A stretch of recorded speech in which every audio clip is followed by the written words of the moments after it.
In the heart of Chicago, outside the Biograph Theater, a legend was supposedly laid to rest. John Dillinger, the infamous bank robber gunned down by the FBI. But what if I told you this was merely an illusion, a grand deception? A scheme so cunning it fooled even the relentless G-men. John Dillinger, the man who was supposed to be 6 feet under, had in fact slipped through the fingers of justice. With the aid of a loyal accomplice, he crafted a meticulous plan involving facial reconstruction surgery and a fabricated death.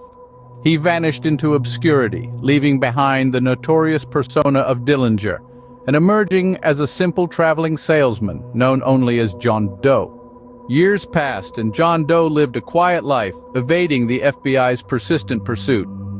He had a new identity and a new wife, but this tranquility was shattered when his wife was kidnapped by terrorists demanding a steep ransom. With no other option, John reached out to his old associate, Doc, to reverse his surgery. The journey to Doc's secret clinic triggered a flood of memories from his past life. As the scalpel traced his features, reshaping him into the man he once was, he was consumed by thoughts of the looming confrontation. Emerging from the clinic, he was once again the infamous John Dillinger, ready to face his adversaries and rescue his wife. He stood before the terrorist's leader, a wickedly grinning man with a scarred face, an old enemy who believed Dillinger was long dead. As the tension in the room reached a fever pitch, he decided to lighten the mood with a poorly timed Holocaust joke.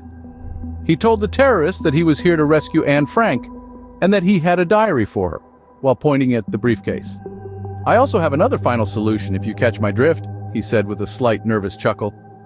A deafening silence followed, punctuated only by the uncomfortable shifting of feet. The faces around him mirrored the horror he felt inside. Those faces included his wife, who was also Jewish. His attempt at humor had only served to deepen the discomfort, adding another layer to his identity crisis. It was a stark reminder of how far he had strayed from his true self. The man, the legend, the ghost, was now the jester, and a poor one at that. The deafening, awkward silence forced John into a hasty action. He dropped his suitcase and reached for his gun. He had hidden it under his coat, along with a few grenades. He planned for this. He prepared for this. He hoped for this.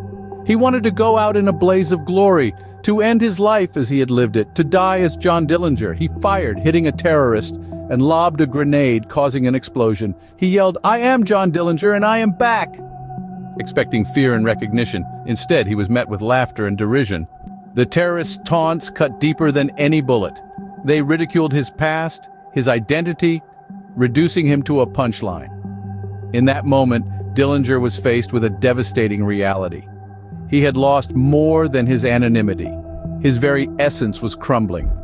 He was a man adrift in a sea of uncertainty, stripped of his identity, struggling to reconcile his past with the mockery he faced. He was John Dillinger, yet to them he was a stranger, a joke. As the laughter echoed around him, Dillinger was left paralyzed, grappling with a horrifying realization. He had lost not only his past, but his very essence. He had become a shadow of his former self, a man lost amidst the cacophony of ridicule, severed from the anchor of his identity. He had lost everything. He had lost himself. Who was John Dillinger now? Was he still the infamous bank robber, or just an ordinary man? Would he ever reclaim his identity, or would he forever be a stranger to himself? Dillinger's journey to rediscover his identity took him down a path of introspection, leading him to grapple with the psychological concept of object permanence. He started to understand that just because something was out of sight, it did not mean it ceased to exist. His past, his true self, was not erased, but merely hidden, shrouded by the fog of his present circumstances. He realized that the man he once was still existed, obscured though he may be from the eyes of the world. This realization sparked a glimmer of hope within him. His past self, like an object hidden from view, still existed.